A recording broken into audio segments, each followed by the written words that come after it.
Yan, we're live. Hello, Komiks People. Ako si Mel Kasipit. Welcome to Indie Comics Podcast Live. Busy-busy mga kasama ko, Dok. Pasensya na. Nasa ano sila ngayon, Iloilo. Iloilo. Nasa Iloilo yung mga IKPs na iba. Kaya tayo muna. Ang kasama kong guest everyone, si Doc Carlo. So bago tayo mag-usap, Doc, share muna natin yung stream para mas maraming makanood. Nasa Indie Comics Podcast Facebook page. So, share ko lang din sa Indie Comics Manila. Habang sinishare namin ni Doc yung link, remind ko lang yung lahat na yung Indie Comics Podcast nasa YouTube. So, itong episode na to, after mag-stream kami sa Facebook, i-upload ko din to sa YouTube. Hindi ko na nga ine-edit eh. Kamusta pala yung stream mo kanina, Doc Carlo? Maraming okay naman. Medyo maikli lang kasi parang in between things I had to do lang siya. So, ang galing ng closed caption kahit Filipino kaya niya. Nice. Ano nga Doc? Ang galing na ng tag dito ng AI. Nagte-trending nga yung 'di ba, yung parang AI generated na mga images. Parang yung mga friends ko sa Facebook, puro ganun yung nakikita ko. Gumagawa sila ng mga parang concept art. Oo. Pero anong app yun? Hindi ko alam kung paano nila ginagawa yan. Hindi ko rin alam eh. Ayoko munang i-try. Ang dami ko rin kasing ginagawa eh. Wala din akong time. Ayan. So again, si Doc Carlo pala, siya yung gumawa ng Callous Comics. Yung pioneer webcomics in the Philippines. Totoo naman, Doc, wala namang ibang gumawa nun, di ba, nung 90s, Callous Comics naman talaga. Tama. Kasi 96 nagsimula siya as a... 97 nagsimula siya as a webcomic. And back then, halos wala. Nung time na yun, yung webcomics na term, hindi pa ginagamit. Hindi pa nga, Oo. Basta comics lang siya na nasa internet. Pero wala pang gumagamit ng webcomics na term. Ayan. So, isa pang ginawa ni Doc Carlo na comics yung Mouse, di ba? Tapos yung collaboration mo with si Sir Rod Espinosa. Immortal Wings. Pero yan hindi yan webcomic. Ano talaga siya, na-publish siya, di ba? Sa abroad. Yeah, and by Antarctic Press sa US. Kamusta pala yung nun, Doc? Yung reception dun sa libro na yun? Marami ka bang nare-receive na, "Hi, I like the comics!" Doc Carlo? Honestly, wala akong narinig. Whether local reader or reader abroad, wala. Pero available siya sa di ba? Available naman siya sa locally or sa abroad lang siya talaga nabibili? Ang nangyari kasi, actually sa Comic Odyssey, dapat may signing kami ni Rod for the first issue. Never dumating yung first issue sa Comic Odyssey. So, sa Pilipinas, walang issue 1 na dumating. Yung issue 2, 3, and 4 dumating naman, pero wala nang bumili kasi wala yung issue 1. Kaya nga, yun yung problema kapag ang ginagawa mong comic series, tas may number, tas bungi, wala na. Wala na. Kaya nga, first issue pa yun, wala. So, tapos abroad naman, pero sa mga nagbibigay ng feedback, very, very nice naman, very good. Yung si Comic Ninja nga, yung review niya for Immortal Wings is the only one I've seen na ganun yung review. sobrang flabbergasted siya. So, ang ganda ng review niya. And those that, yung even from abroad, those that I'd see na nag-review, okay naman. Yun nga lang, wala masyado. Because yung print run niya is relatively small. Tapos yung sa Comixology naman, it's available until now sa Comixology. Wala namang parang feedback feature yung Comixology, so I don't know anything. Maganda sana na kung may mga ganun yung feedback feature, parang social media na. Yeah. Pero I'm still in the process of writing yung parang sequel niya. And ano yan? Hinahanap pa yung review. Hinahanap pa yung review. Matagal na yun eh. Kailan ba yun lumabas yun? 2016 ba yun eh? Mabilis lang yan. Tinan natin. Okay. For everyone na nanonood tapos hindi kayo familiar, si Comic Ninja yung yung isang prolific na nagre-review ng mga comics sa Philippines. Yeah, local comics. Local comics talaga. Yeah. Na sadly wala na sa atin. Pero at least merong Comic Ninja na talagang matyagang nagre-review kahit walang bayad, nakakaano nga. Oo. As in, binibili niya yung mga books na nire-review niya. Yeah. Yung so, iba yun. ng mga comics, yung ibang mga comics creator na review, toxic. Sayang natin. Ayaw. Medyo mabagal yung internet ko. Yung Toxic naman, nilaunch ko yan February 2020. Tapos ang ganda ng launch, ang best event ko ever in in local comic events. Yeah. Tapos kala ko, yes, it's going to be a great year. Ito na. Tapos wala na. Na-jinx, Doc. Dapat hindi mo sinabi yun. Dapat lang. Okay, it's an okay year para tuloy hindi. Sabi ni Roy Mercado, what's up, Komiks People? Hello, Sir Roy. What's up? Yan, gumawa. So, isang idol na comics creator tong si Roy. Ginawa niya yung Upir. Hello, Roy.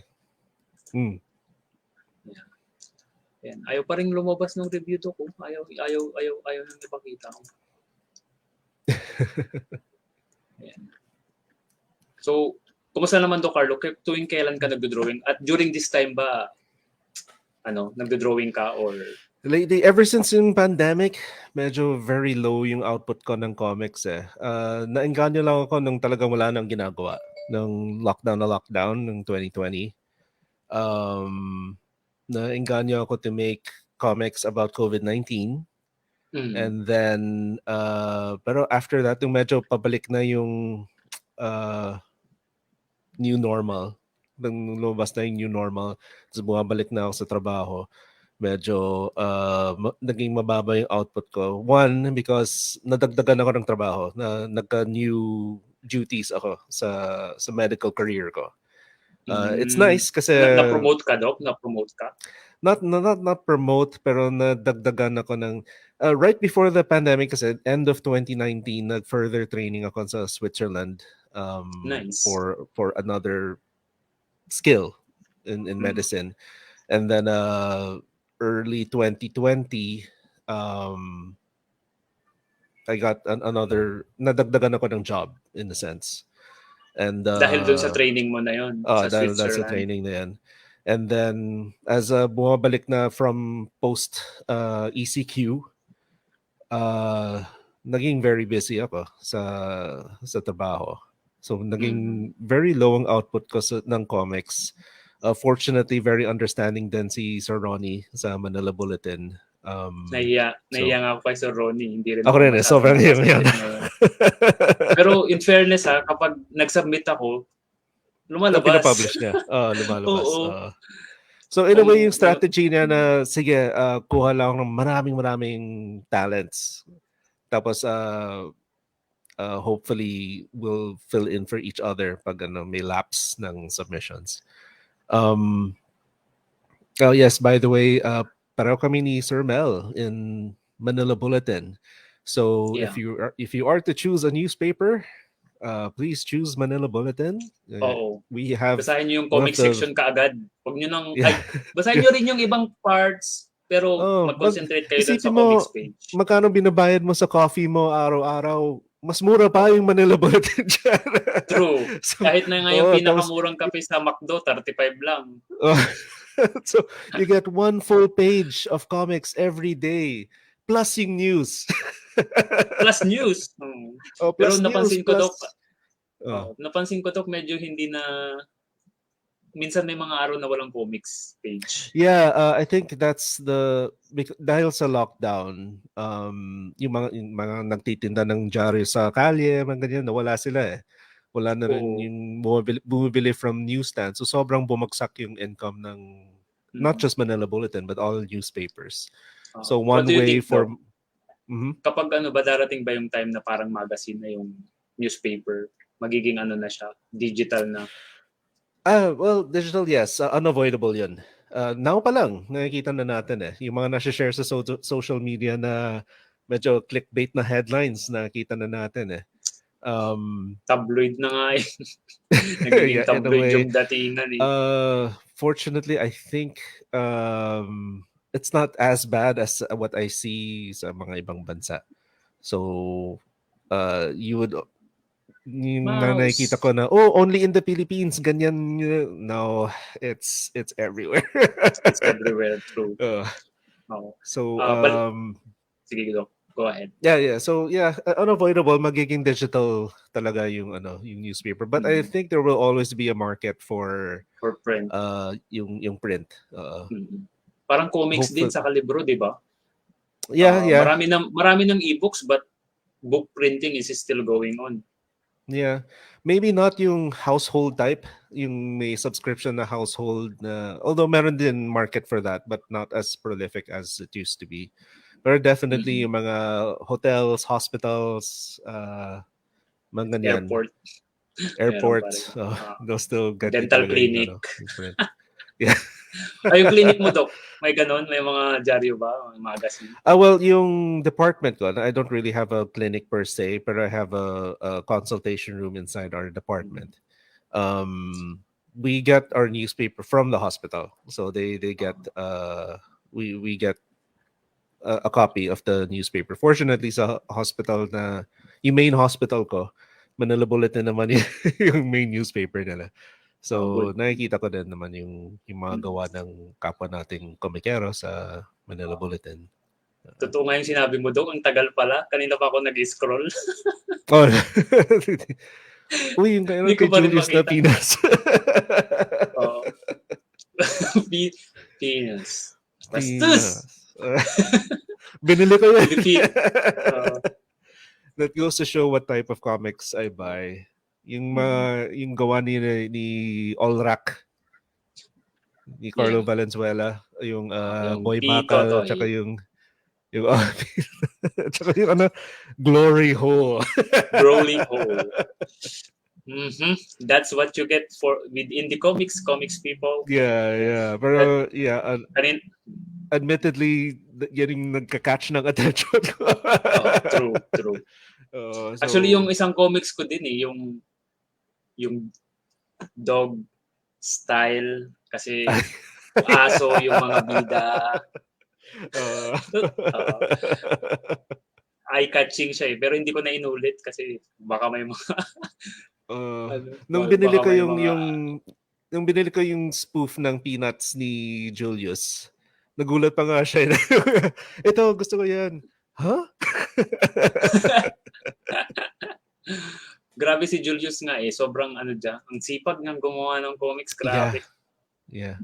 Uy, Komiket sa sa Komiket Iloilo. Punta kayo mga taga Ayaw nga. Sa Doc? October ba? Yung sabi, in-announce. Open na yung registration. Yeah, yung for Komiket sa Centris. Anong year na ba? Anong year naman tayo? Dito sa Hindi ko alam. Baka nalagpasan ko na nga you know what? Kung bakit hindi lumalabas, pop-up siya Hindi siya yung a new page. Uy, Space Boy, yung kay Benjamin Canapi ba yan? Oo. Saka si Nino. And anyway, this goes to show na si Comic Ninja ay very prolific. Kanina pa ako nag-i-scroll. Of course, Dead Balagtas.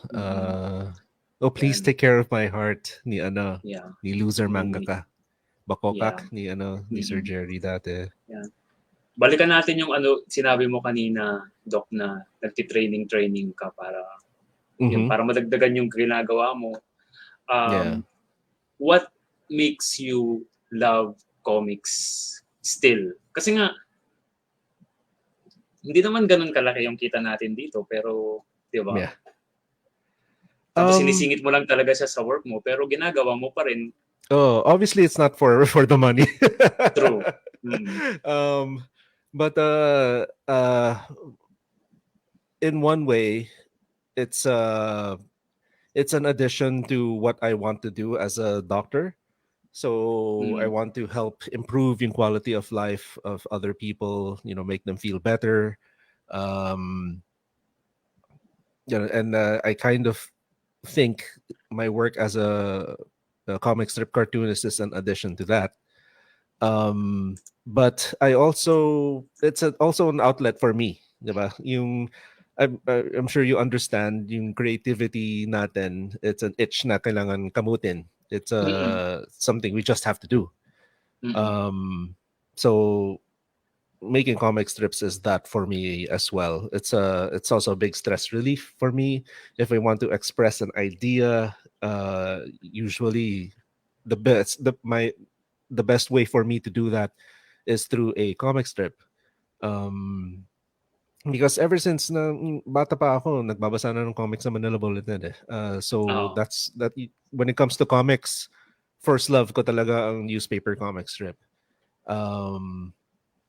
So that's how I understand on how to do comics. Even nung nagtatry ako mag-write ng long form like Immortal Wings, for example, or Mouse, medyo mahirap.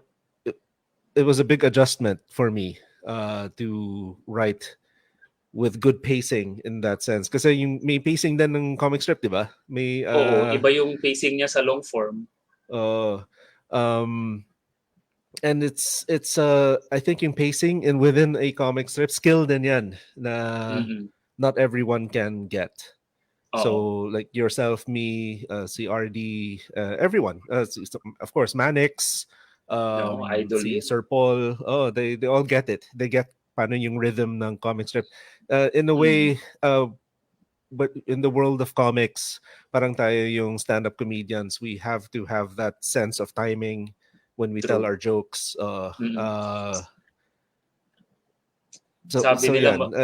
It's how I know how to express myself. So and then so and in the same way, since that's what I like doing, yung trabaho ko as a doctor, nagbibigay naman ng ideas for the comic strip. So may synergy sila in a way.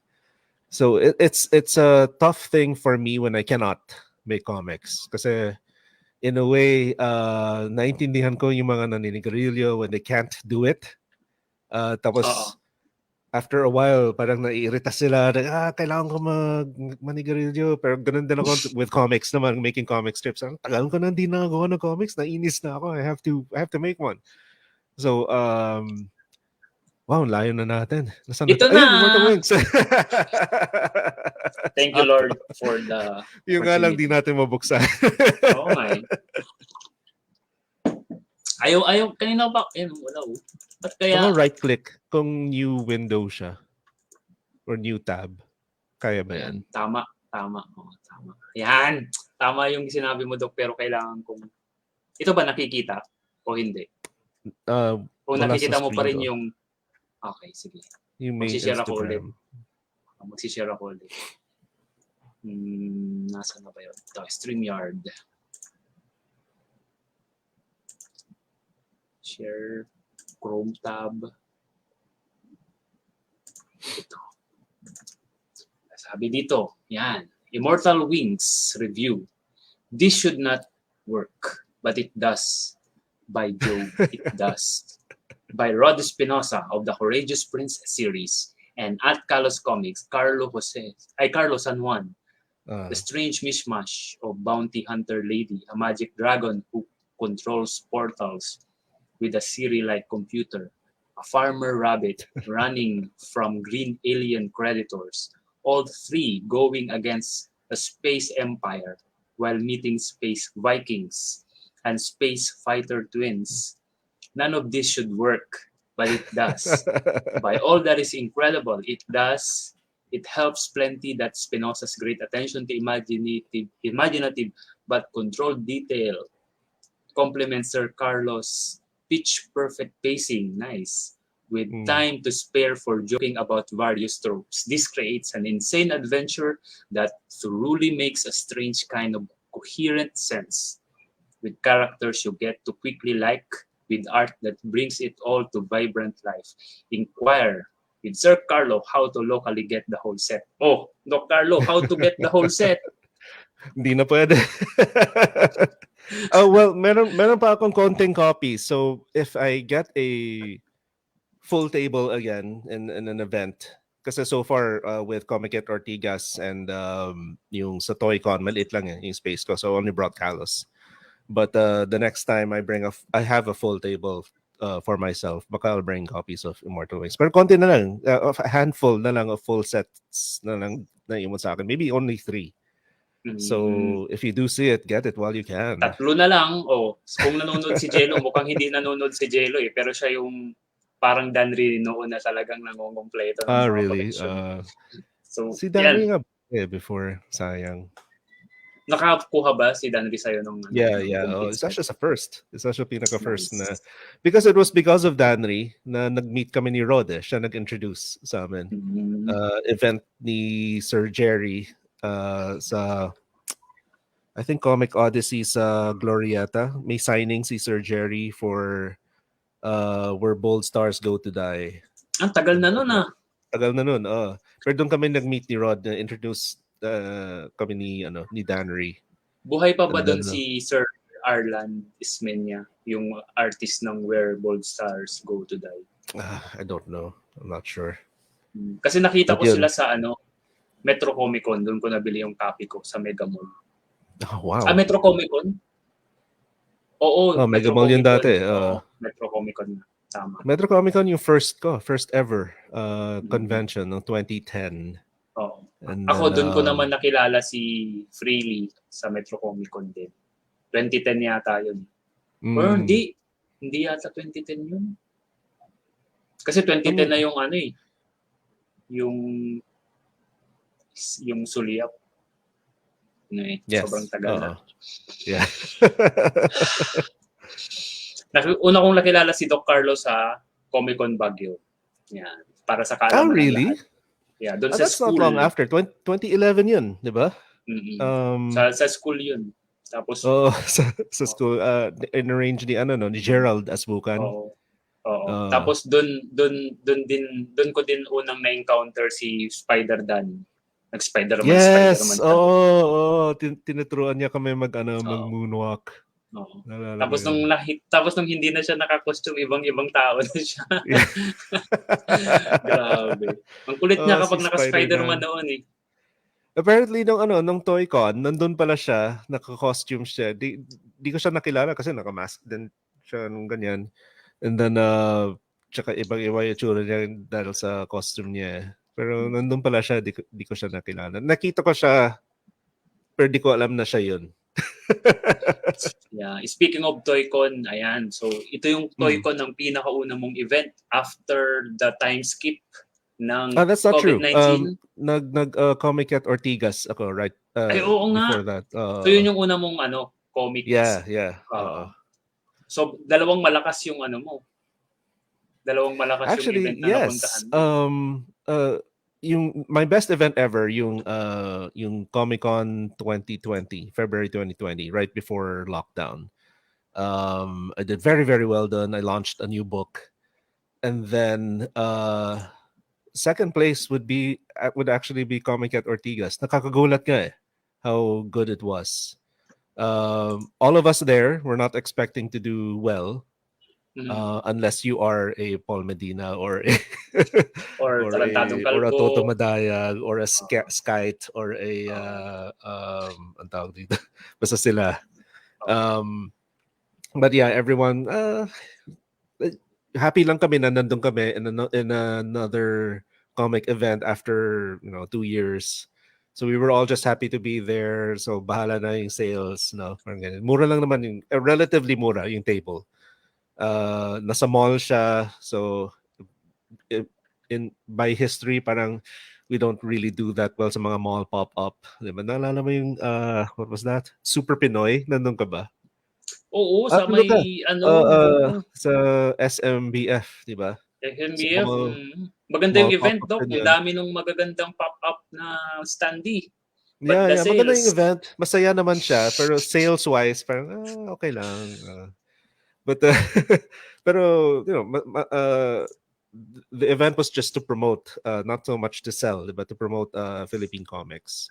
And with that, successful naman siya. Yan, tingnan mo setup ko. Normally, very elaborate yung mga booth setup ko. No? Pero talagang... Tapos naka-ano ka pa nga nakapang-doktor ka pa. Ngayon, hindi na civilian ka na doon. Yeah. No, because for Komiket Ortigas talagang I was just happy to be there. I just wanted to see old friends. If new readers come along to buy books, great. If old readers come to say hi, that's fantastic then. But it did very well. Nakakagulat nga eh. And it became my second best event ever. Ano yung pinaka-best event? Yung Komiket February 2020 na Comic-Con. Komiket pala. And then ito yung second place, Komiket Ortigas. Mall pop-up. So nakakagulat talaga siya. Actually yung Ayala 30th. Tago yun, hindi yun pupuntahan ng mga tao dahil na sasadyain mo talaga siya. Kaya tsaka mahirap yata mag-commute to go there. Oo, mahirap. Kaya nga siya kung Mega Mall o understandable, madali siyang puntahan. Star Mall ganyan. Pero yung Ayala 30th, tago yun eh. Kaya nakakagulat talaga na marami. First time ko nga doon eh, itong for this event. First time ko pumunta sa mall na yan. Maganda yung mall na yun. Tahimik. Yeah, maganda, tahimik. Very chill naman. Hindi siya mainit. And we'll get to that later. So it was a good time. We had a good time. Sales were great. We got to see friends again. Yung unang parang kunyari, first time ko nakikita si Lyndon Gregorio, diba? Kapwa nating newspaper cartoonist. And then parang mag-handshake ba tayo? Mag-fist bump? Pero wala, hinag ko siya. Nice. So, Doc, we're breaking the rules. Well, can't help it. Nung first time ko nakita si Pilar, hinag ko talaga siya. Hinag mo din. Maraming tao talaga, Doc, dun sa Ayala 30th Komiket. Talagang... Actually, hindi. It was okay. Okay lang yung crowd. Hindi super crowded. Hindi rin siya walang tao. Tsaka the people who were there, kahit yung mga dumadaan lang, pag nakita, uy, interesting to. Tapos binibili nila. So it was great. Great because of that. And maybe because medyo slightly upscale yung mall, the people there had funds to spend on interesting things. Yeah. And, pero hindi rin batun sa SMBF. That's true. But yeah, no, but then yung purpose naman ng SMBF was different. We weren't really there for sales talaga. It was to promote the overall super Pinoy, Pinoy comics. Yeah. And kasi we gave talks, diba? We gave and then there was this whole bakit nga ba nagkaganon? I think it was for Independence Day, no? Yeah, inline sa Independence Day. So may mga dance numbers, presentations, ganyan for Independence Day. So yun lang. Pero ito, it was for sales talaga. But at least I believe for most of us comic creators na nandun, secondary lang yung sales. We were just there just to be there, Finally, may event na ulit. And then nag-sign up ako for ToyCon because of that reason also. Although quite pricier yung cost ng table. Pero I just wanted to be in an event again. It was in Mega Mall again, so maybe I'll do okay. Kasi yung Comikets noong February 2020, which was my best event, was also in Mega Mall. So I had artwork ng anak na yan. Ganda nga eh. Sobrang natuwa ako sa kanya. Wallpaper ko yan sa phone ko. Ito ngayon. Ganda nga yung cute. Cute nga, galing. And then as for ToyCon naman, yung the first day was pretty much like yung Friday ng Komiket Ortigas. Sales were just okay. medyo chill nga yung event. Yung pwesto ko dyan, yung table ko was right under an aircon vent. So medyo gininaw din ako there. For yung Friday lang, yung Friday. So coolest event ever na ba yung ToyCon sa'yo doon? Coolest event? It was very chill. More chill than Ayala 30th.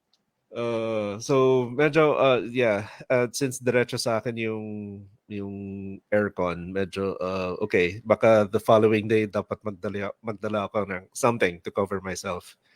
Kasi malamig eh.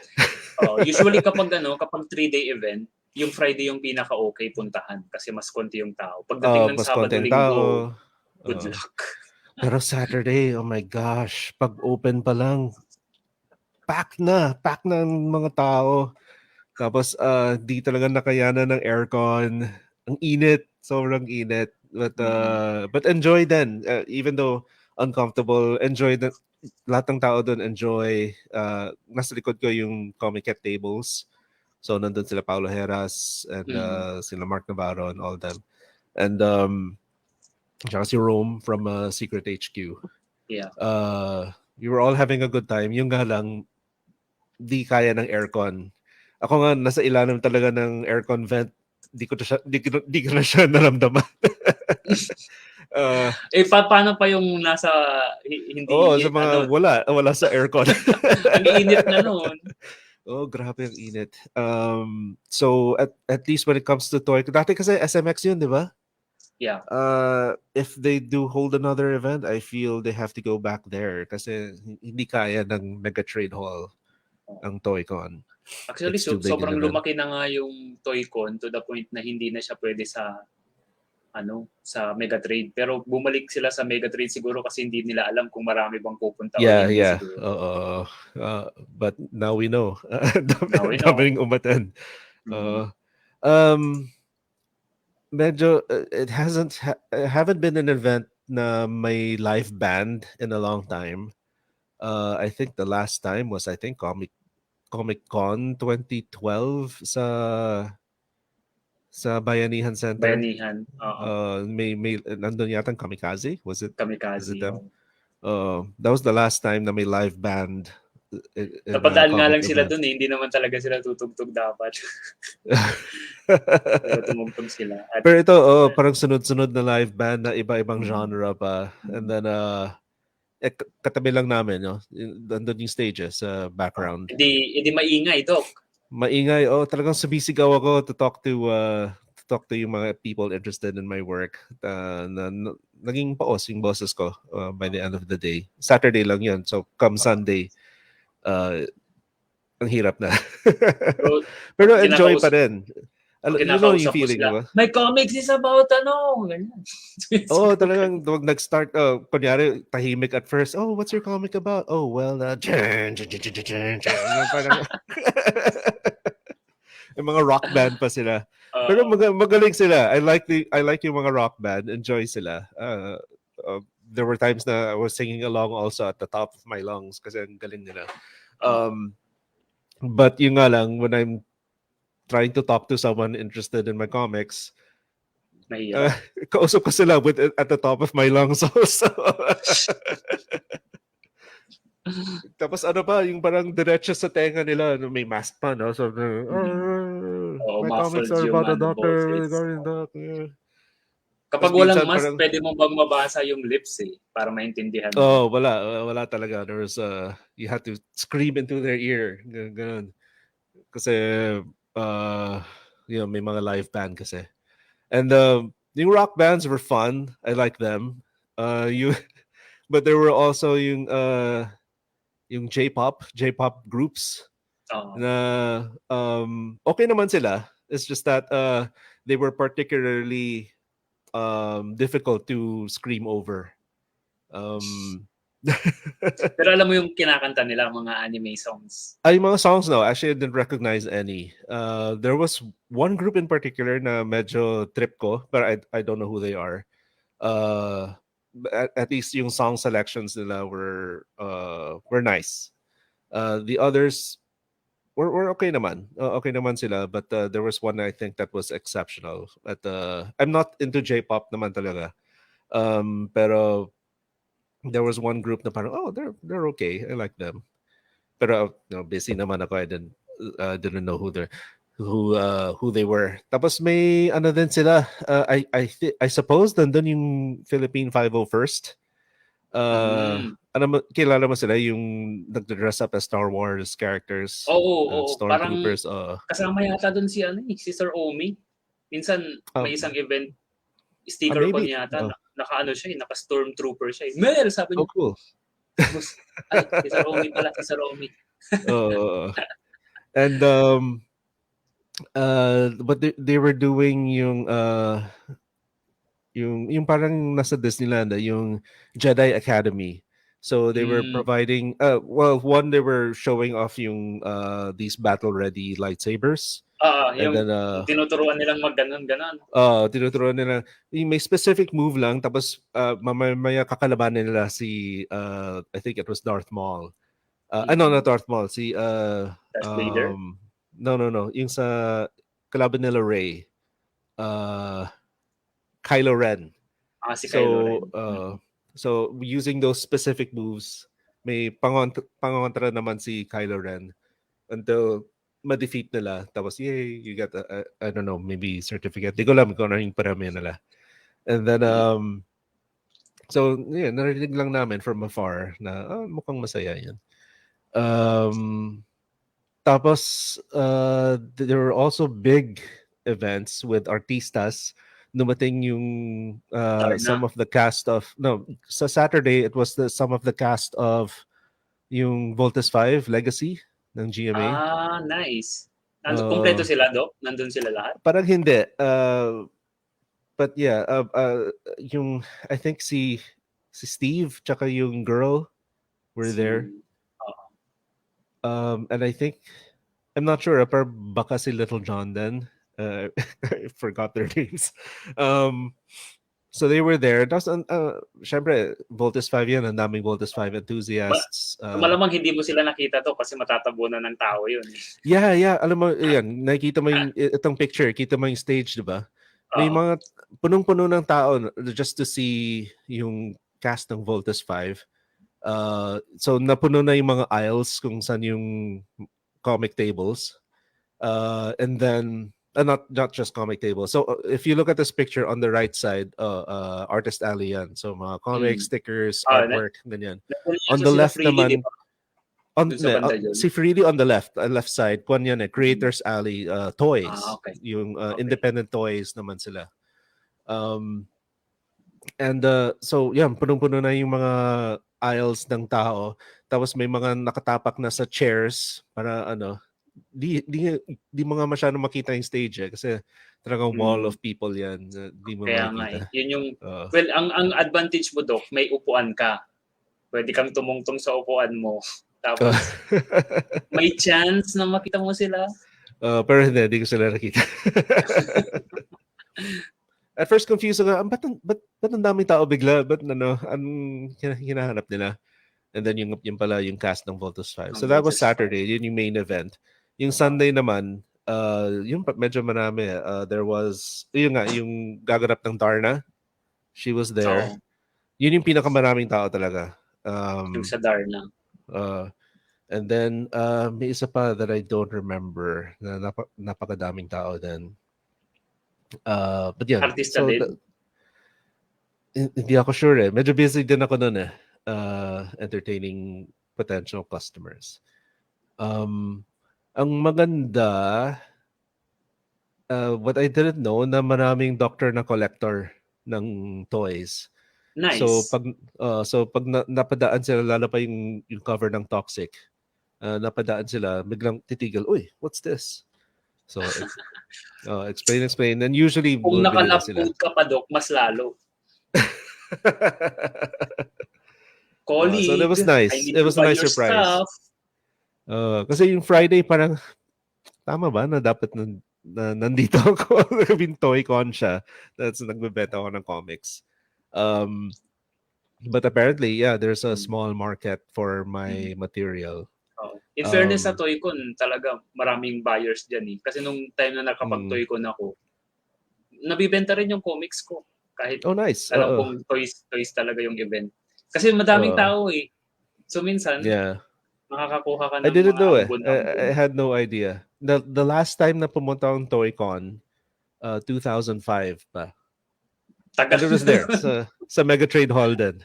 Tagal na. Never ako pumunta sa SMX. And so that was only my second ToyCon ever. So meron ka bang chance na makapaglibot, Doc, o wala? No chance at all? Lumibat akong like medyo benign lang. Medyo, what do you call this? Yung walking by lang, just glancing at things. Ayoko talagang tumingin kasi baka bumili pa.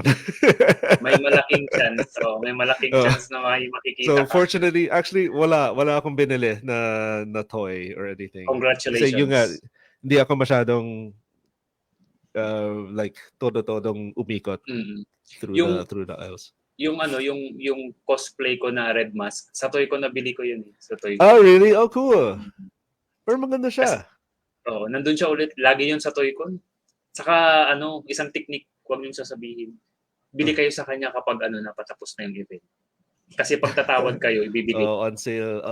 Kapag tatawad ka kasi ng maaga-aga pa, wala. Pero kapag magtatawad ka ng patapos na yung event, sige, bigay mo na. Meron akong isa na gusto kong bilhin. Replica siya ng yung sword ni Aragorn sa Lord of the Rings. Yung maganda naman yung pagkakagawa. Maganda yung pagkagawa. It looks real pero gawa siya sa foam. Nice. Di magaan siya. Magaan siya. Tapos may mga bata ako dito sa bahay. It's safe for me to bring home. And kala ko nga totoo eh. Kasi may naka-cosplay, not as Lord of the Rings. I think Genshin Impact yung suot niya. Pero may dala siyang sword. Talagang tinigil siya, excuse me, saan mo binili? Tapos tinuro niya yung booth. Diyan na, malapit lang sa table ko actually. So hindi siya iisa. Marami siyang binibentang ganun. Yeah, marami siyang binibenta. Tsaka iba-ibang klaseng swords din. Meron din yung Ranger Sword, meron din yung swords ng ano tawag dito, Demon Slayer. Diba iba-iba yung tsura ng swords nila. Tapos yun, they're made of foam. Okay nga eh, maganda siya. Tapos medyo matigas pa yung foam, so na-maintain yung shape niya. And so pumunta ako sa booth. Tapos tinignan ko yung sword, hinawakan ko and everything. Uy, bibilin ko to. Ganyan. Pero never na akong bumalik. Balikan ko na lang. Sabi ni Doc Carlo, balikan ko na lang. Yung sinabi ko, babalikan ko. I was serious. Sige, babalikan ko, bibilin ko talaga siya. Tapos sabi nung never na ako nakabalik. I get that a lot. Hindi naman kayo bumabalik. Ako, tayo din naman eh. We get that a lot. Ikot lang ako. I'll come back. Yeah, okay. Have a great day. Have a nice life. I'll never see you again. Yeah. Let's forget that we met. Hindi naman. Okay lang yun. Talagang ganun. Polite lang talaga yung mga tao. Yeah. Pero in fairness, may mga bumabalik talaga. Hindi lahat. Although, minority lang. Pero meron din bumabalik. Usual talaga yung narinig natin. That's great. Ang ganda ng comics mo. Sige, ikot lang ako. Then babalik ako. Okay, thanks. See you. Naniniwala. I have faith. Ganun. That's all we can do. We can just hope and have faith. Anong pinaka-favorite mong part ng Doc, ToyCon? Ano yung pinaka-memorable for you? Definitely being with my fellow comic friends again. That was the best part. Yung bago bumukas yung gates, yung nagkakwentuhan lang, di ba? In any convention, yun yung favorite part ko eh. Long time no see. Right before mag-open yung gates, hanging out lang with you guys was the best part.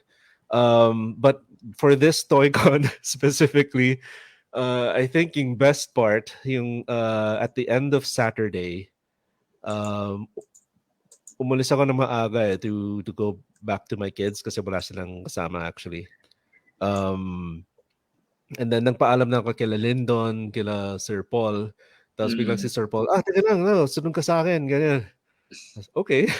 So, sunod ako sa kanya. Binigyan ka ng langka. So, sunod na, parang, sinabi naman niya in the morning na nakalimutan ko lang na magbibigay siya ng langka. Pero nakakatuwa lang kasi tama yung kwento ni Lyndon Gregorio, may post siya na parang drug deal. Kasi, punta tayo sa kotse ko. Tapos nagbukas siya ng trunk, tapos ang dami naka-plastic na. Plastic naman, sayang naman. Kung nandun din kami, baka nabigyan din kami ng langka. Malamang, oo. Pero kasi ang dami niyang langka sa trunk niya. Yung morning nun, sinabi niya talaga, kasi ang dami namin langka. Parang may balak siyang going wine, may balak siya going anything you can do with langka, inisip na niya para lang magamit yung mga langka na si Lyndon nga yata parang 2 yung kinuha niya. Pero ako isa lang. And today, madami na yun. Madami today na yun. ginamit ko na yung langka from Sir Paul. Ginawa kong turon. Nice. Yung doon, yung ibang part doon, pwede mo pang igasa para gawing ulam eh. Ginataang langka. Really? Okay, cool. Hindi lang yung matamis na part. Yung nanay ko ginagawa niyang gulay yun. So, yung balak ni Sir Paul ng gawing wine, yung fruit mismo yung gagamitin niya or another part? Hindi ko alam. Hindi ako familiar. Hindi ako familiar sa paggawa ng wine eh. Nakagawa ka na ba ng wine ever? Pero gusto kong makatikim ng langka wine. Okay, curious din ako eh. Pero nung college ako, gumawa ko ng mango wine. Mango wine. Masarap siya. Matamis-namis din, syempre. Nakalasing. Tapos, nalasing yung teacher namin. Yung pre-med ko kasi biology. So, we had to learn how to ferment, ganyan. So, gumawa kami ng kimchi, gumawa kami ng wine. Tapos, last day, yung testing ng mga wine. So, syempre, dami namin sa klase, lahat kami gumawa ng wine. Tapos, tinikman ng... Gumawa lang kayo ng excuse para mag-inom eh. Tinikman ng professor namin lahat, syempre. To see kung gumana nga, na-ferment nga yung wine mga wine namin. Syempre, nainom niya lahat. So, by the end of the day, our last day, so, lasing na siya. Grabe naman. Sabi ni Sir Jay, kapag wine tasting daw, gaganunin mo. Pero hindi mo siya iinumin, ibubuga mo siya, di ba? Kapag tasting. That's true. Tasting nga lang eh. Yung talagang wine tasting, dudurain mo siya. Pero siguro, gustong malasing nung teacher nyo, meron siyang heartbroken na meron siyang nililigawan, na busted siya. Inom tayo ng mango wine. As in, may mga dumalaw na teacher to talk to her. Inom din. Hindi. Pero napansin nila, uy, parang lasing ka na. Good time yan. Pero I can't, ano kaya lasa ng langka wine? Baka ang ginagamit doon yung matamis din na part, yung ginagawa. Malamang, now that I think about it.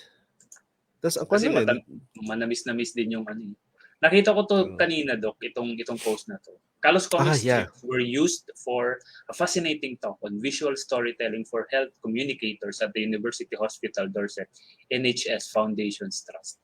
Kwento mo nga, paano to nangyari? I have no idea. Nakita ko lang yung tweet, at least na nagbigay siya ng attribution na yung comic strips that she used, that she got online, were made by me. Tinag naman niya ako. And then, promotion yan sa'yo, Doc. Magiging sikat ka na. I don't know. No, this is not the first time that Callous Comics were used for educational purposes. So, and I encourage that. I've been very public about it. If you see a strip that you want to use for the purpose of education, go ahead. You have my permission. And but may mga restrictions lang, and you have to give proper attribution. You have to and you can only use the images that we can find online, which are lower resolution compared to what we use for print, diba? So okay lang, go ahead. And the nice thing was, maybe people use it without without proper attribution, or maybe they do, but they never let me know. So that's okay. Bahala na. But this person, credit ka fairly big deal yung event. And she attributed the use of my comics. So medyo natuwa ako dyan. Like, oh, thank you. If you have another event in the future and you need my help, feel free to contact me and I'll help you out. So, yun. Yeah, by Professor Anna Feigenbaum. Ano siya? Russian? No, yung NHS kasi yan yung National Health System in the UK. So baka I'm assuming na British siya. That's British. Nice. At least nag-credit sila and nakakatuwa yung mga ganitong tao kasi very, alam mo yun, yung ibang mga tao, if it's on the internet, it's free. Ganun yung ano nila eh. Hindi, nakakainis kung ganun sila mag-isip eh. Pero ito, may kwenta ako regarding that. Sige nga. The International Society for Anesthesiology used some of my comic strips na related sa anesthesia. Akala ko yung anesthesiology, mga honest lang talaga silang tao. But ayun, yung mga friends ko na anesthesiologists say, oy, nakita ko yung comics mo sa newsletter namin. In print pa yan, So parang, wait, wala akong binigay na permission. Pilipinas to? I believe na kwan siya. It's an international thing. And then they're like, kasi parang, I can't believe they didn't ask for your permission. Tapos parang, well, they didn't. Pero at least hindi nila binago yung Callous Comics by Carlo Jose San Juan. Wala silang binago doon. Parang, no, there was no title yata and there was no yung author. Parang di naman nila binura yung signature ko or anything. The image that was online, yun yung ginamit nila. Kasi meron akong comics. Sorry Doc, makwento ko lang. Meron kasi akong comics na ginawa. Hindi yung pare-cois, before pa. May nagsabi sa akin, uy Mel, congrats, nakita ko yun na nagbo-viral yung ginawa mong comics kasi hindi nila binura yung Mel Kasipit. Mel C. Oh, nice. Pero hindi sila nagbigay ng permission. At the same time, yung text, binura nila, binago nila. Sabi ko, hindi yan yung comics na ginawa ko eh. Binago nila yung text niya ni. Tapos hindi sila wala. Nakalungkot. Tapos yung nagsabi sa akin, medyo nahiya siya tuloy. Yeah. So tuloy mo na yung kwento mo, Doc. So anong nangyari? Yun lang. And then I thanked her and then regarding ito, yung sa UK. Ay, yung print sa certain specialty. Wala lang. I didn't do anything. What can I do naman? And then di naman umulit because there are people in that specialty who do know me. So may nag-call out sa'yo? Ay, nag-call out sa kanila na, uy, mag-credit naman kayo sa mga... I don't know. Di ko alam. Kung meron man, I didn't know about it. So, yun. May isang incident, may kwento rin ako dyan na in-invite si Toto Madayag to talk to school. Hindi siya pwede, so in-offer niya sa akin, Mel, ikaw na lang, hindi ako pwede. Okay. So pumunta ako doon. Binigyan nila ako ng mga complimentary copies ng school paper nila. Ang nangyari, nandoon yung comics ni Toto. No way! Oo, tapos hindi nila... Sinabi ko sa kanya, sabi ko, Toto, meron kang comics dito, pinapublish nila sa school paper nila. Hindi niya alam, so medyo nainis siya. Tapos kinontak niya yata yung yung school, anong tawag dito? Yung editor, yung group, yung publishers ng magazine nila, school paper nila. So I think nasabihan naman sila na, oy, wag niyong gawin yan kasi mali yan. Yeah, mali yan eh. Don't do that if you're listening and you're watching this How awkward later on. it is kung si Toto yung nandoon. Tapos makita niya yung oh shoot, nga daw. Parang, look, this is our school paper. Look, nilagay namin yung comics mo. Wait! Ay, nako. Pero before, nung nasa school ka pa, did you may school paper kayo and did you contribute to that? Okay. Oo, actually isa sa mga very proud moments ko sa pagiging artist is nung high school ako, never nagkaroon ng comic section yung school paper namin. Nung time ko, nagkaroon ng comic strip. Kasi syempre high school hindi pa talaga marunong mag-drawing masyado yung mga high school students ng comics. Tapos nandun yung comics na ginawa ko. Tapos nung college din ganun, parts ako ng school paper namin. Tapos nakapunta kami sa iba-ibang lugar para makipag-compete to yung comic strip sa iba-ibang school papers. Mm-hmm. Nakapunta nga ako sa Bicol ng free dahil sa mga contest na yan. Oh, nice. Masaya yung mga panahon na yun. This time based ka pa sa sa Pangasinan, tama ba? Oo, doon ako nag-aral sa Pangasinan National High School sa Pangasinan State University. Dito lang ako nakapagtrabaho sa Manila. Saka gusto ko talaga dito kasi nandito yung Manila Bulletin, yung Fire. Yeah. Gusto ko mag-submit kasi ng Diaryo newspaper strip noon. Pangarap ko talaga yun eh. Yun talaga yung purpose ko talaga, kaya ako gustong magtrabaho sa Manila para makapag-drawing ng comics sa Diaryo. Ayun. Nagawa ko naman after 10 years mahigit. Yeah. Kaya don't lose hope. You can, if you have a dream, just believe and you will receive. Quotable quotes by dream ko yan. Dream. As in, that was my dream. Ako din, gusto kong mabasa talaga yung pangalan ko. Dapat gusto ko yung gawa kong comics na dyan sa Diaryo. Ultimate yan. Dream ko yan. Ganun. Nagawa ko naman. Alam mo congrats sa ating dalawa, Doc. Yeah. Congratulations, Mel. We did it. So yung very first strip sa Manila Bulletin na na-publish, mali yung name, tsaka mali yung name ko. Mali yung name ng series.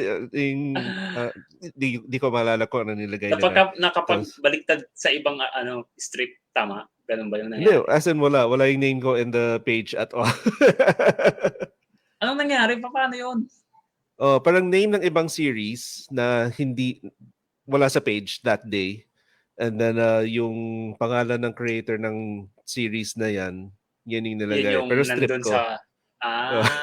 Pero nung sumunod na araw, okay naman. Okay na. The next day is okay na. Pero yung syempre yung first day, yay! Excited ako. Bakit gano'n? Well, at least first appearance pa rin.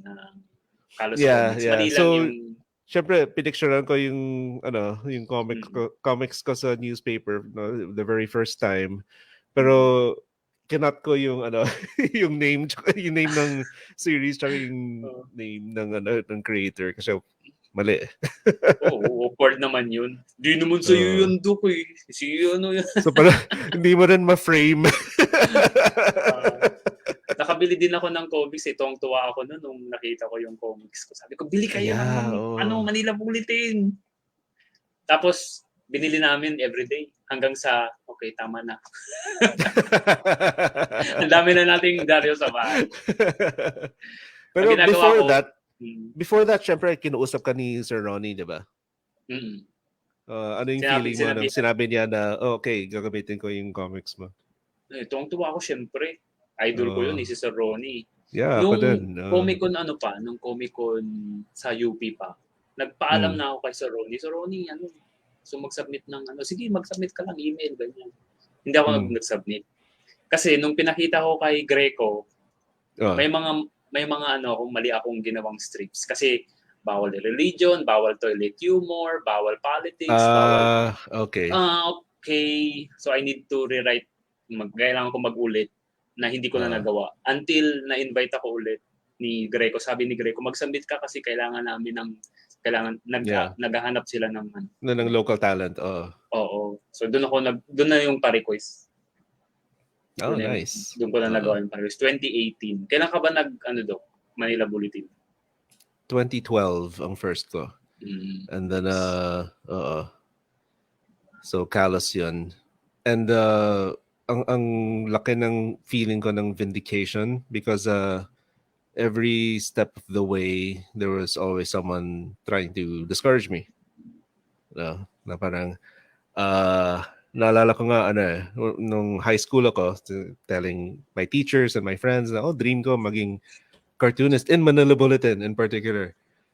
Gusto ko maging comic strip cartoonist, ganyan. Tapos parang, hindi. Parang, they were being frank and honest with me na parang, ayaw nila yung idea. No, parang, hindi ko nakikita na magiging comic strip cartoonist ka sa dyaryo, ganyan. Especially here in the Philippines, ganyan. Parang sinasabi nila, hindi kasi pangmasa yung mga ginagawa mo, ganyan. And then, and look at this example. Pugad baboy. Dapat ganyan yung gawa mo para makapasok sa mga dyaryo, ganyan. And then, grabe naman yung mga friends mo, Doc. But mo kina-compare kay sa pugad baboy. High school student lang ako. And then parang, dapat ganun yung quality, dapat ganun yung humor. Otherwise, pero pinapakita, look, Cesar Azar, Baltic and Company. I mean, they're not pugad baboy, pero nandyan sila. I mean, iba yung type of humor nila. Ganyan. True. Tapos sa bottom ng Manila Bulletin, yung lawyer siya, Help Wanted by Art Galindez. Yun, very intelligent ang humor noon. Tsaka very, so parang, ayun, nasa dyaryo naman siya. Pwede naman. And then parang, no, di namin nakikita talaga. So sobrang discouraging. Tinry ko naman yung, nasa school paper ako noon ako yung art editor. And then, yung tawag dito, moderator ba yung tawag doon? Basta yung teacher part ng staff. Sinabi ko rin sa kanila, what do you think? Gusto ko maging cartoonist as a career, ganyan. So, parang hindi. Supportive, super supportive. So no support whatsoever. Syempre parents ko, I don't know. I mean, you can pursue it, but you dapat may fallback ka. So dream ko din naman maging doctor. So I pursued that. And then later on na lang, like I said earlier, diba, parang katayan you have to do it. True. So ni-revive ko na lang yung website ko. And then or not ni-revive, na-modernize ko siya. Kasi yung webcomic site ko from the mid-90s, talagang mukhang mid-90s siya. Ganun ka naman talaga. It's a product of its time. Product of its time. So, I went back to it after med school. So, resident ako. That was 2009 siguro. And then, so, nire-work ko yung website, na-modernize ko siya. I didn't know naman code. So, gumamit ako ng mga free website na parang drag and drop lang. Ganun. Ang hirap noon, nung time na yon. Gusto kong gumawa din ng website pero it's impossible. Hindi kaya ng utak ko. Magdodrawing na lang ako. Huwag na akong paggawain ng website. Pero syempre, from the time of my discouragement in high school, yan yung feeling ko sa sarili ko. I'm not worthy to be in the newspaper. So yung pag-asa ko lang is either to pursue well, obviously online as a webcomic, and if ever anything comes of it, feeling ko talaga yung market ko would not be in the Philippines. Kasi yun yung sabi sa akin before. Unang-una, wait lang, Doc. Yung mga early strips mo talaga from the start, English na? Hindi. Tagalog yung dati mong strips. It's very telling na yung binibili kong comics are from Carlo Valenzuela and yung Peanuts spoof ni Julius. Kasi parang ganun yung ginagawa ko before ng high school ako. And pero yung the strips I made for the school paper,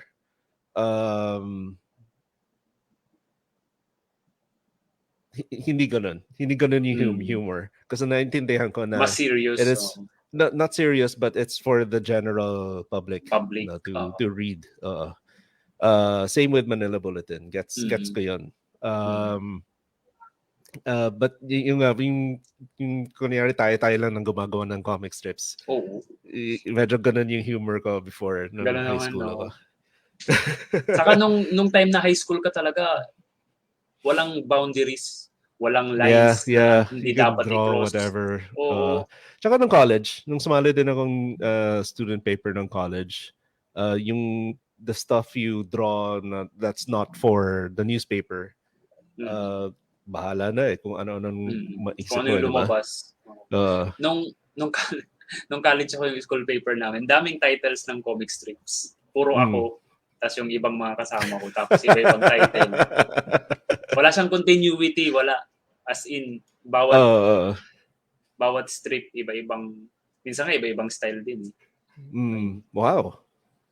Talent yun. Hindi ko, akala ko kasi, kailangan magmukhang totoong dyaryo. Di ba sa dyaryo, iba-ibang style. Iba-ibang style din. Nung high school ako, when I took over the job of art editor ng student paper namin, ako lang yung artist. Tapos wala akong mahatak, wala akong gustong sumali to make comic strips sa comics page. So yung comics page, talagang puro ako lang. Iba-ibang joke. Pero same style, same title. Yeah, same style. Dun nag-start well, I had a strip na high school students, humans.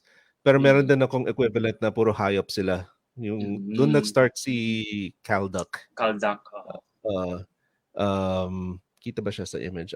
Doon siya sa guitar pedal na. And then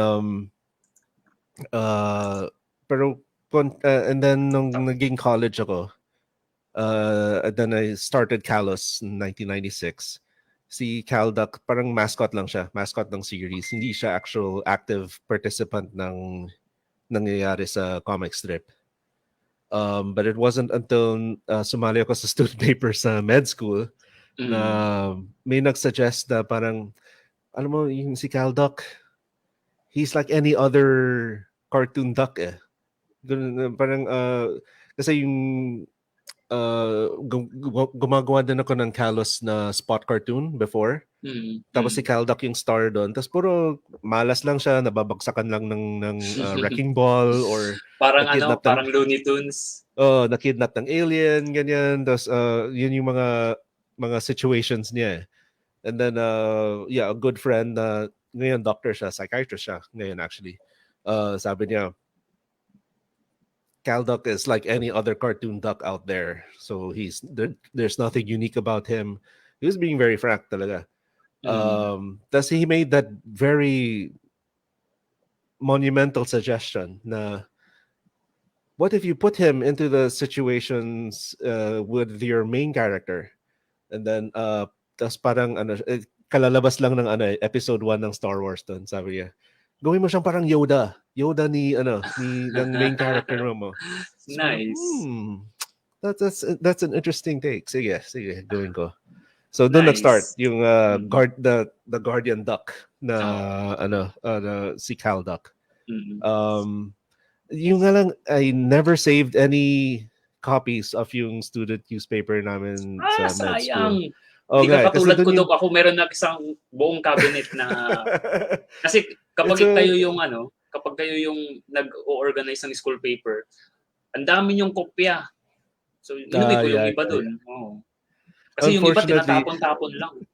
Unfortunately, yung mga sobrang copy ng student paper namin ng med school, yan yung ginagamit na pangtakip ng operating table ng yung mga operation tuli.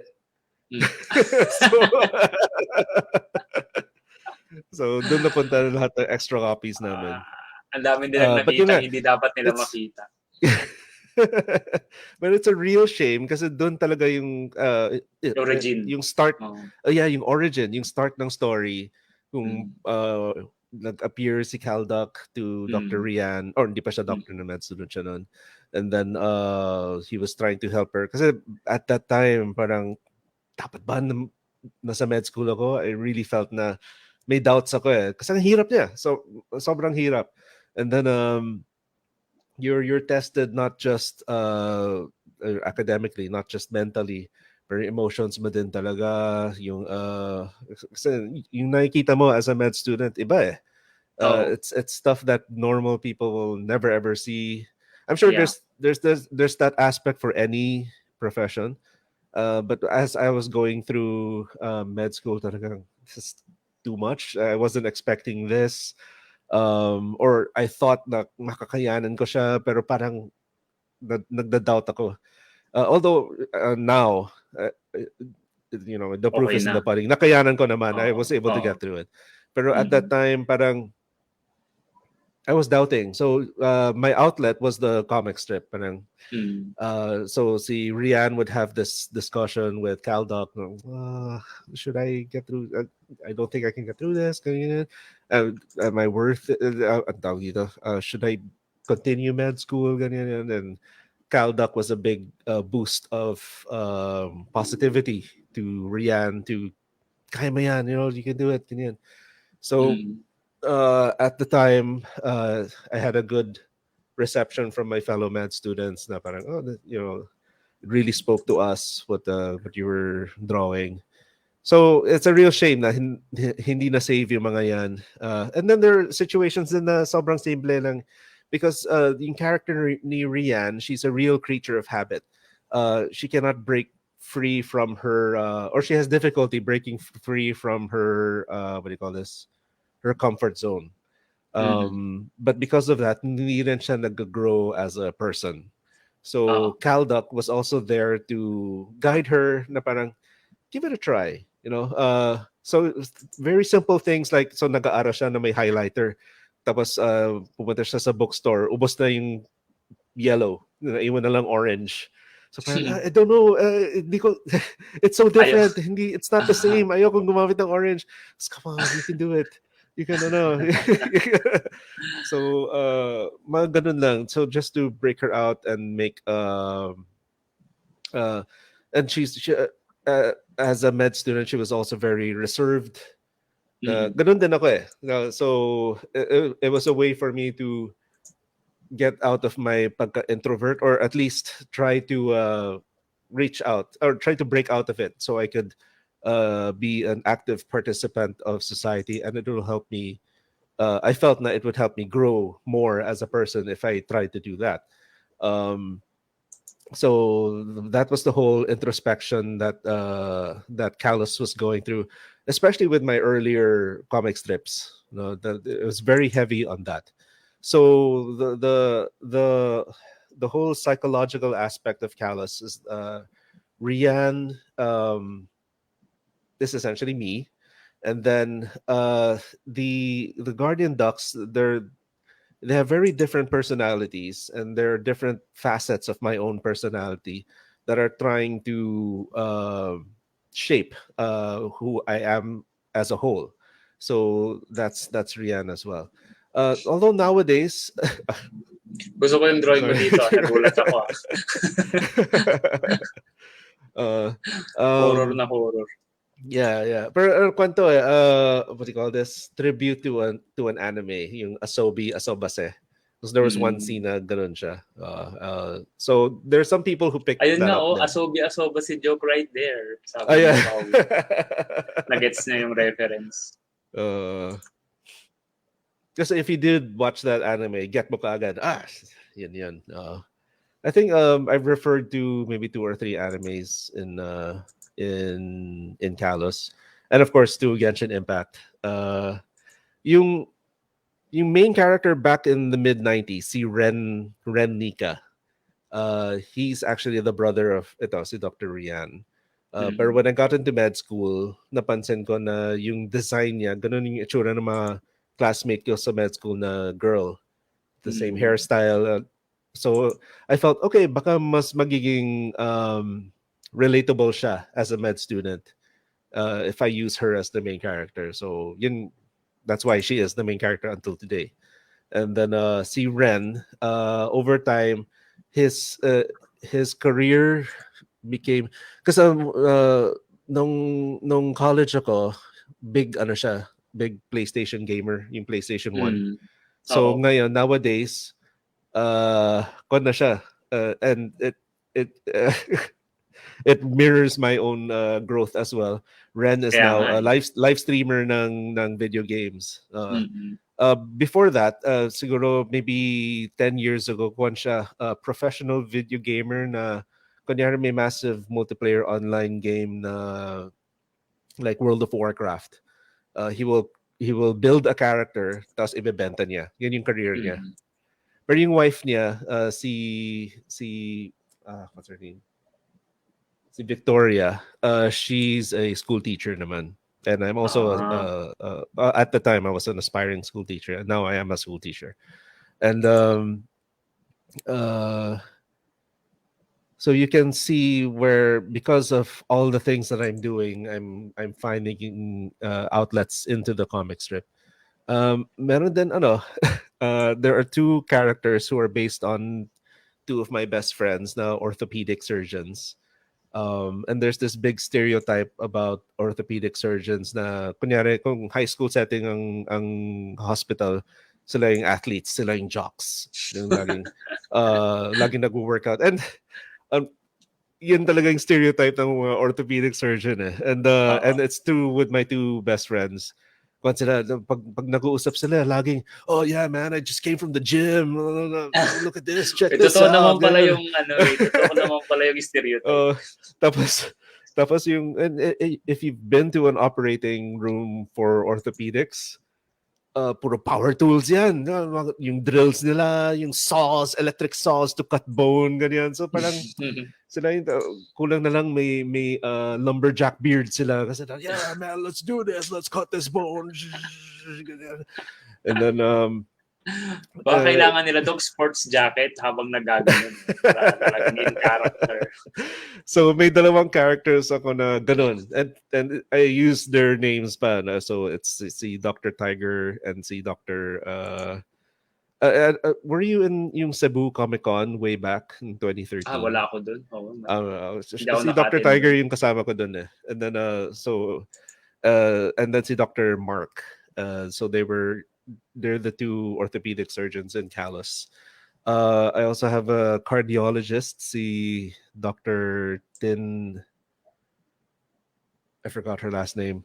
Another thing about the doctors in my comics, their last names are usually famous stadiums for soccer. Kasi mahilig ako sa football. Oh, mahilig ka sa football. So si Dr. Tiger Kaiserslautern is Kaiserslautern is a famous German stadium.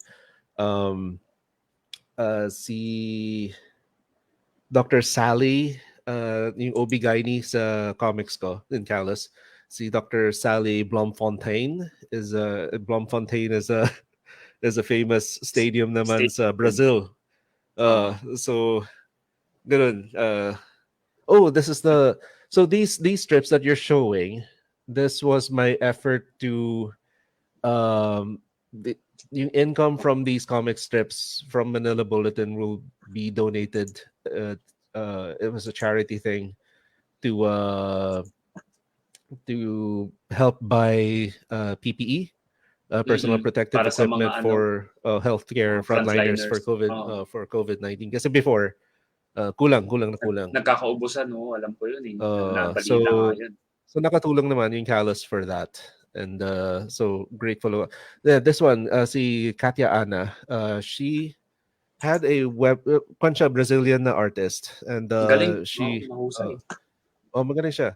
She had this fantastic webcomic, and then sobrang na-fall in love ako sa art style niya. That if you look at Rian's hair sa first panel dito, influence ni Katia Ana yan eh sa akin. And I liked it so much na I went through the effort to translate her comic into English via Google Translate. So para mabasa mo. Yeah, parang mabasa ko, but because I did it, sinend ko yung English translation to her. And then sobrang natuwa naman siya. She had her friend who knows both Portuguese and English to go through my translation and to make it Kung okay. make it better. Make it more appropriate to what she was trying to say.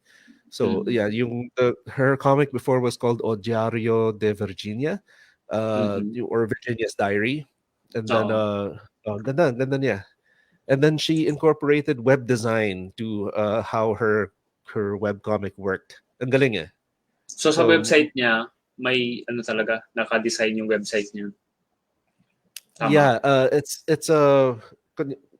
like the first 2 chapters of her comic, parang vertical scrolling lang. So you scroll downward. But parang webtoon. But at a crucial point in her storytelling, nagiging wide. Kasi the first 2 chapters were all in black and white, and then the third chapter, pagdating mo sa dulo, biglang may explosion of color, tapos you scroll to the right naman. Ang daming biglang nangyayari. Ang galing eh. Kaya sobrang na-in-love ako sa comics niya before. Nag-experiment siya sa sa web design ng comics. Yeah, web design for the purpose of storytelling in her comic. Ang galing. And then because of my interest in her comics, she started reading mine. It was Callous. And then she started sending fan art also. And then like I think there is yung book na Bring the Rain, yung page 1 artwork was by her, and she used similar to this one, she used watercolor, but instead of using the usual watercolor, she used India ink and coffee. Nice. So, galing nga eh. And then natuwa naman ako, like, wow, that's great. So asked for permission, can I use it as in page 1 art for my next book? Pumayag naman. So so that's Kati Ana. Do look for her. Quadrinosinfinitos.com.br. Yan. If I know my Portuguese enough, it means infinite comics. Nice. .com.br. Marunong ka palang mag-Portuguese, okay. Dami mo. Yeah, nag-translate ako ng comics. Kung hindi nyo natatanong, sobrang maraming kilalang to si Doc Carlo, mga international comic strip creators, kaya di ba minsan may mga naka-meeting pa tayo sa SKP, but that's for another story.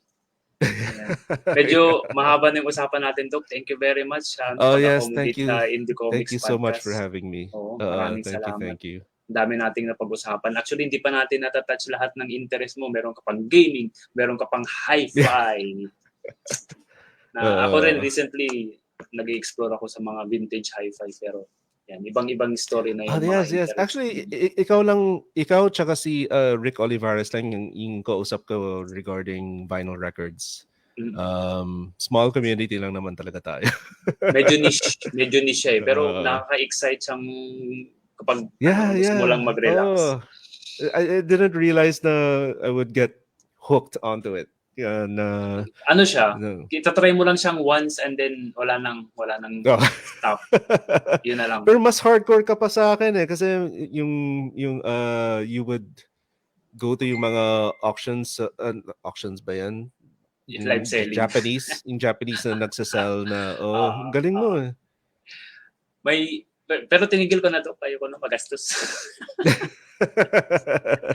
Saka na lang. That's true. Nabili ko na yung yung mga lahat ng mga hinahanap ko na vinyl eh. So mas hardcore ka sa akin kasi kapag may specific kang gusto, hinahanap mo talaga. Ako, gusto ko lang magkaroon. Gusto ko magkaroon ng records to play. That's it. I don't want to find specific ones kasi alam ko mahal. meron akong talagang super hard to find yung record ng Morchiba na Who Can You Trust. Sa France ko pa na-order yan. Grabe. Hardcore. Tapos yung soundtrack ng what's that? Ng Sanjuro. Ay, no. Ng Seven Samurai ba? No eh. Tama, Sanjuro. Yung Akira Kurosawa movie. There was only one vinyl record that I can find in all the internet. And then kwan pa siya. Hindi siya yung for sale when it was produced. When the record was produced, it was given out during the premiere of the movie. So hindi siya available commercially. Hindi siya available commercially. Tapos may hanap ko isa sa eBay. And then mahal yun. Mahal nga siya. Talo na ako. Doon na ako talo. Kasi ako, I'll find something interesting kapag bumibili ako ng bulk. Tapos, may ganito. True. May ganyan. Yeah. Pero hindi ako bibili ng, gusto ko ng Michael Jackson Bad album. Tapos, mahal. Ayan, no. Meron kong isang, may in-order kasi akong parang classical album on Lazada. Tapos yung nag-sell, nagbigay ng 2 more na random records for free. Tapos yung isang random record doon, mas gusto ko pa kasi sa in-order ko. Oo nga, alam ko yun. Yun yung di ba, yung mga lasing na kumakanta. Yes! Oh. Nabasa ko yung post mo. Mga Irish drinking songs. Tapos sobrang tuwang-tuwa sa kanya. Parang at least once a month pinakikinggan ko siya. Once a month. Ayun, maraming salamat Doc Carlo sa pag-accommodate sa IKP again. Gawin natin to ulit sa sa future para mapagkwentuhan natin yung mga records natin. Sa comics in general and anything pop culture, comics community. Yan. Saan ka namin makikita, Doc, online maliban sa website? Oh my gosh, madami.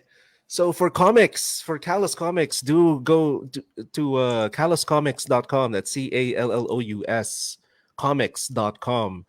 You can also find my artist website at Cartoonist Kaz. Kaz is my nickname. So that's cartoonist CAZ.com. And you can also find me on Facebook as @Callous Comics. So that's facebook.com/Callous Comics. You can also find it on Instagram. So instagram.com/Callous Comics and twitter.com/Callous Comics. And for my gaming, we didn't really talk about this, but I'm also live streaming as a video gamer. I play Genshin Impact. So do check out my live streams at facebook.com/Callous Comics Plays and at twitch.tv/Callous Comics. I also live stream my comic production there as well. And facebook.com/Callous Comics. I also stream my comic productions there. And what else? Yun. Basta puro Callous Comics. Pag ginugol nyo yung Callous Comics, nandun yun. TikTok na lang kulang. You'll find me. Mag-TikTok ka na din. You know what? May TikTok account ako. I don't know what to do with it. Okay. So I'm mainly using TikTok account ko to look at TikToks. To watch actually, TikToks. Doc, na ngayon? Facebook hindi na masyadong sikat, TikTok na eh. Kung gusto mong mag-reach ng mas maraming tao sa TikTok na eh. Hindi na but Instagram. You can't deny na may reach pa rin ng Facebook. You can't. Meron pa din. Can't not do it. Uy, si RH. Oo nga eh. Hello RH. Ayun na, nag-comment na si RH. Thank you very much, Doc Carlo. See you again next time, Komiks People. And ayun, follow nyo yung Indie Comics Podcast sa YouTube. Saka meron kaming podcast episodes sa Spotify and iTunes. Pero hindi siya updated. Sa YouTube yung updated. Yan. Magtsaga muna kayo sa YouTube. Yan. Thank you, Doc. Thank you everyone sa mga nanood. See you again next time. Bye-bye. Bye-bye.